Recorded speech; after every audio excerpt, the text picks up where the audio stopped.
नाशिक जिल्ह्यासह शहरात 15 दिवसापासून विश्रांतीवर असलेल्या पावसानं सोमवारी दुपारच्या सुमारास विजांच्या कडकडासह जोरदार हजेरी लावली। मनमाड शहरासह ग्रामीण भागात तब्बल तासभर सुरू असलेल्या पावसामुळे सकल भागात पाणी साचले होते, तर खरीपांच्या पिकांना जीवनदान मिळाल्याने बळीराजाला दिलासा मिळाला आहे। असे असले तरी अद्यापही विहिरी, नदी, नाले, बंधारे, छोटे मोठे पाणी साठे रिकामेच आहे।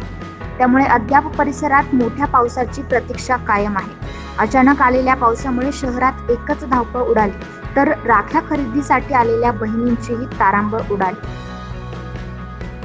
9 न्यूज महाराष्ट्रासाठी प्रतिनिधी आम्रपाली वाघ।